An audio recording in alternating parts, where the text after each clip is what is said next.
So this is future me. This is like a week after I started filming the vlog material for the first book, but I decided to take a different course in this video because I figured that it would be more fitting for me to read Asian authors for this month, and what better way to do that than to just change the entire thing. So hi everyone, welcome to my channel. Today I am going to be reading 4 books by Asian authors in celebration of AAPI month. These are the books that I've decided to read. Some of these are unintentionally the ones that I decided to read. Like, I did not really think of a theme, but I realized that it would just be more fitting. Like, this just makes sense to me. So the first book that I've already read, but I'm going to read, is The Ivory Key by Akshaya Raman. The next book is The Poppy War by Kuang. I've already annotated it, and you will see my whole reading process with that one because, spoiler alert, I loved this book. Next one that I have also already read is Hard-Boiled Wonderland and the End of the World by Haruki Murakami. And the final one is We Were Dreamers, an immigrant superhero origin story by Simu. So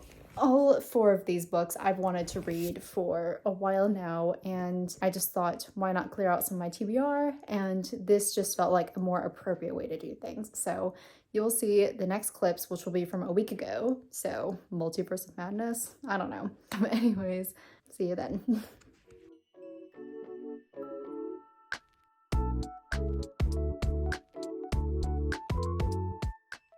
I've read almost 200 pages of The Ivory Key. It's good. I don't have like an attachment to anything, but it's good. I'm gonna miss this elevator. Last day of school.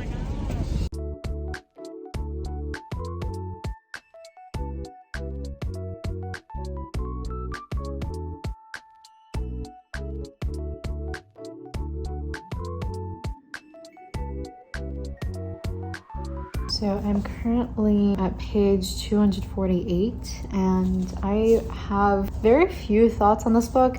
It's not bad. I think it's very enjoyable, and it has a really nice sibling story because it does feel like they are siblings. They have very different personalities, and I think Caleb's my favorite so far. He just seems like kind of what I would be like in these situations. But I am like almost 75% done with this book. I'm really hoping I can finish it tonight. Yeah, I'm just gonna keep reading this book and hopefully get far in it.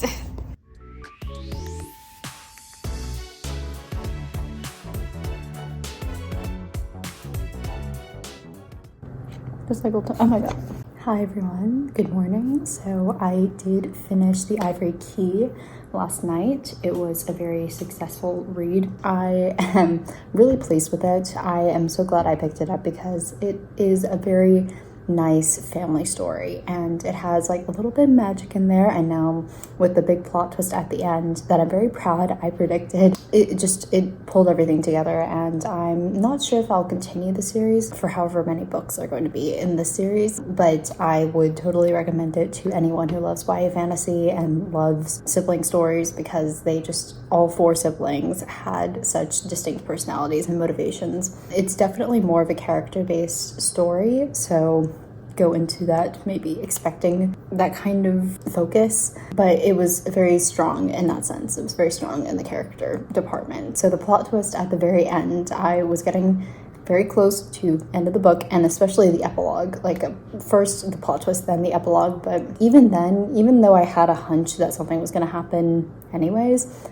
it happened, and I felt that little jump in my heart at it, and I was like, oh no, this is not good. Like, it's not a good plot twist necessarily, but I'm very excited to see what other works Akshaya Raman does in the future, because I think this is a really strong start, and I'm looking forward to it. Anyways, the next book I'm going to read is The Poppy War by Kuang, and I'm very excited. I'm going to be annotating that one, I'm pretty sure. Like, I have this feeling that I'm going to at least mildly enjoy it, like if not super enjoy it. Yep, anyways, I'm going to do that after I finish this cinnamon roll.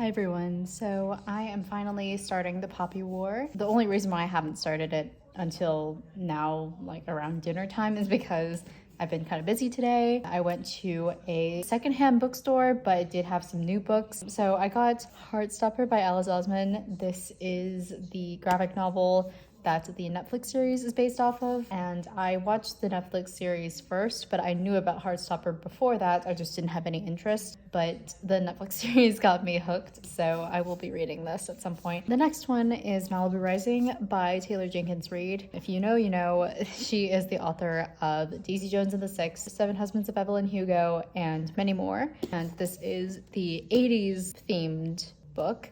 I'm not too familiar with the plot or really anything that's happening in this book, but it just came out in paperback and it is so beautiful. I just wanted to get it. And besides, I love her books. The two that I've read, I just love how she writes and her stories are so unique. I am very excited to get into this. But anyways, back to the Poppy War. I will start that now.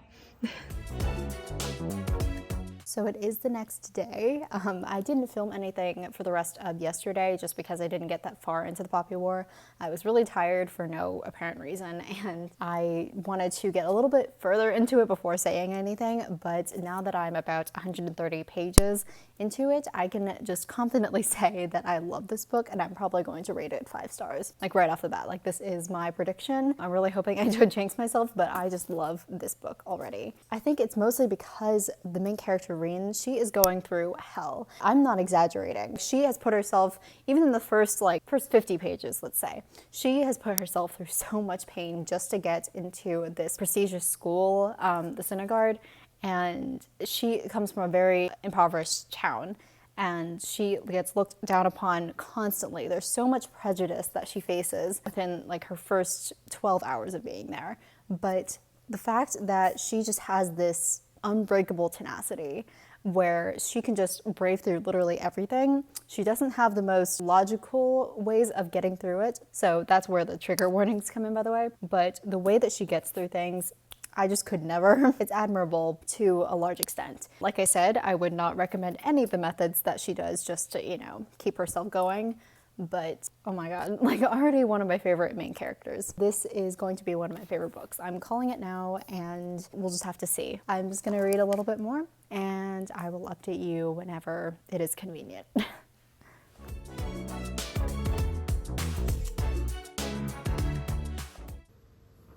Hopefully this works. If it doesn't, I don't know what to do. So I've been very busy with the Poppy War. I haven't gotten that much further into it, but I did finish the first part and I did some annotating with the tabs. Surprisingly, I did not know this, but Barnes & Noble does sell these and they're perfect. Just to let you know, maybe I'm the last one to find that out. But yeah, I'm still loving it. It is so interesting. I wish I could spend more of my time reading this, but let's see what's happening that I can actually say. This book is surprisingly funny. Like, yes, this is dark. It's gonna get darker. That's just like a surprising part of this book. Just gonna keep reading, have some fun with it. I will update you when I have more to say.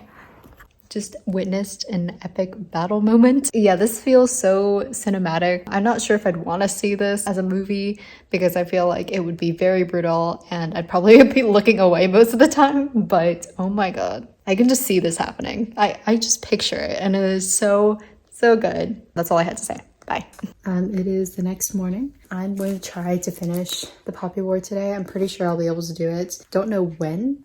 Don't know how it's gonna happen. It is so good. I got a little bit confused. I knew there was like a small romance and it's definitely not the point of the book to have a romance, but now I'm really confused on who it's between. There were a couple of comments made where I was like, oh wait, am I shipping the wrong people? I'm still having that doubt now. I don't really know what to think about that yet, and I guess I'll update when I get to the end of the book.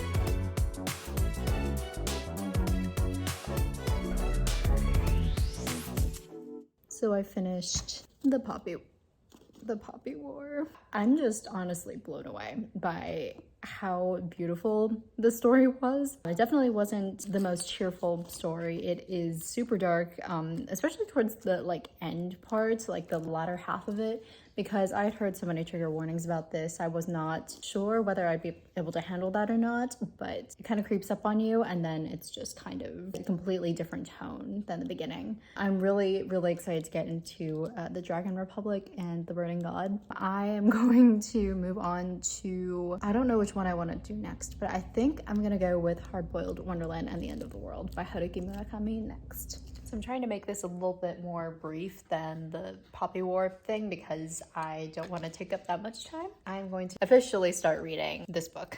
I'm not even gonna try saying the entire name, but there's really no solidified plot to it yet. I've gotten like 12 pages in, so I'm just gonna try to go through it as fast as I can because Murakami is just something you need to just absorb. He's already made like one sexual reference, so I gotta get past this. I'm losing my mind trying to film this one thing. I haven't even finished 3 chapters of this. Anyways, I'm coming to you to say that I have no idea what's happening in this book. I read the back of this, and this is how I narrowed it down to what Murakami book I wanted to try next. It felt like it would just be really crazy and have a lot of different stories, and it does. But with this one and the last Murakami book that I read, The Elephant Vanishes, there's just so many things that happen and I have no idea where it leads. It really doesn't lead anywhere. It feels like there are different narrators for these different stories so far, but you never get to know who they are. You're just kind of looking through their point of view. Assuming this back is correct, they all will collide at some point, so I'm looking forward to that. But I'm just very confused.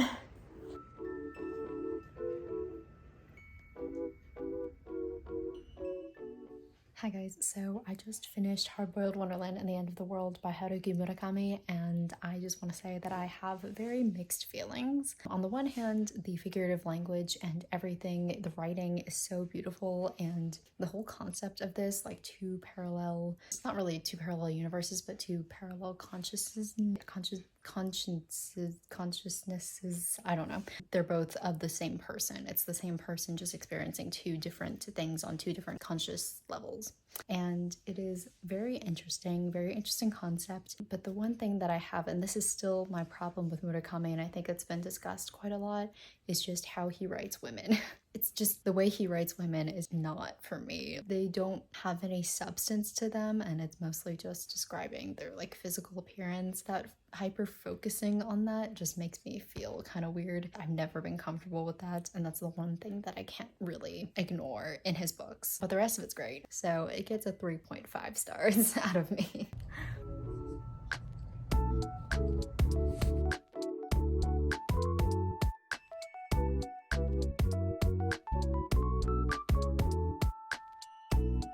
Hi everyone, so I know this is kind of an awkward angle. I'm not driving or anything, but I am about 74 pages into We Were Dreamers and I love it. I just think that Simu has taken such careful time to create this really nice story, and first honoring his parents and their story of coming to the US and then Canada, and that in itself is a very inspiring story, and I love how he's built it. It's very well crafted. This doesn't feel like his first time writing a book. I really do love this book, so I'm just gonna keep reading and see how long it takes me, because I've been really captivated by the story and it's taken me a little bit longer than usual. Yeah, I'm loving it so far. I will update later.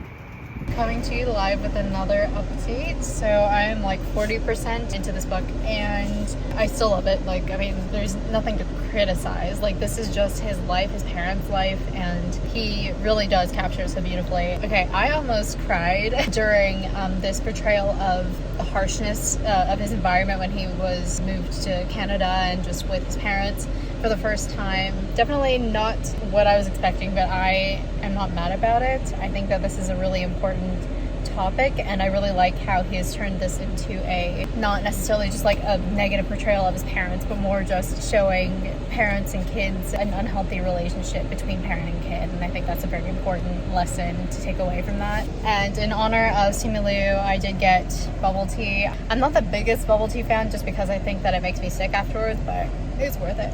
Anyways, I'll update later.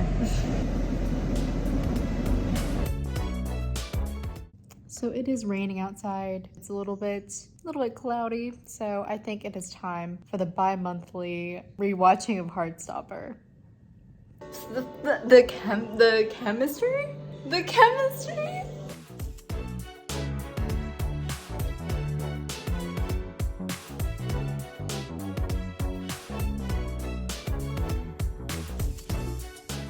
Good morning, everyone. I just woke up, but I wanted to let everyone know that I did finish We Were Dreamers, and I think that this was so brilliantly written. Simu Liu should write more books. He should write in every single genre. I would read it. I would buy every single edition. I would do probably anything to get him to write another book. I think that he just did everything in the right way, like presenting every single situation and event that happened in his life in a way that was explaining what he did wrong, but also not excusing his actions because he made some poor decisions in his life. He is holding himself accountable to that, but also making it a lesson for everyone so that they don't do the same thing. That's what I really liked about this book. 5 out of 5. For the conclusion of this video, thanks for watching. I will be doing a lot more videos hopefully in the future, and go read The Poppy War and We Were Dreamers. Yep, that's all I have to say. Bye.